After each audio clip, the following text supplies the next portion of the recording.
जनतेसाठी कुणाशी भेटणारा आपला channel Satyamukh. Nagesh film production 15 August रोजी दिग्दर्शक पांडुरंग गोरे उर्फ टायगर पांडे यांचा देशभक्तीवर आधारित भव्य दिव्य मराठी चित्रपट खाकी लय भारी येत आहे। सेलिब्रिटी स्टार अभिनेत्री भक्ती परदेशी यांच्या हस्ते चित्रपटाचा मुहूर्त होऊन खाकी लय भारी या मराठी चित्रपटाच्या उद्घाटनानंतर लगेच धूमधडाक्यामध्ये शूटिंगला प्रारंभ करण्यात आला।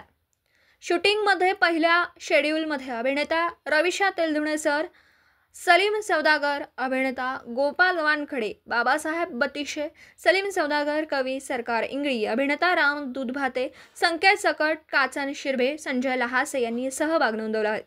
Inamdar police inspector JD Chakravarthy त्यांची दमदार भूमिका आहे व पैठण येथे धडाकेबाज शूटिंग करण्यास प्रारंभ केला।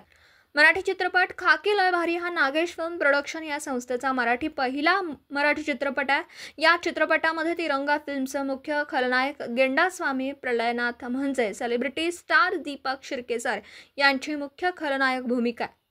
चित्रपटाची शूटिंग महाराष्ट्रातील रम्य ठिकाणी पैठण जांभूळवनात चालू आहे।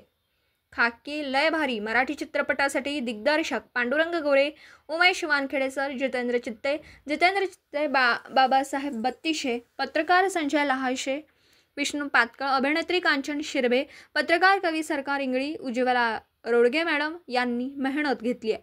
सत्यमुख प्रतिनिधींनी विलास पाटील, इंगळी, तालुका हातकणंगले। जनतेसाठी कुणाशीही भेटणारा आपला सत्यमुख। लाईक करा, शेअर करा आणि बेल आयकॉन ऑन करा। मित्रांनो, विसरू नका।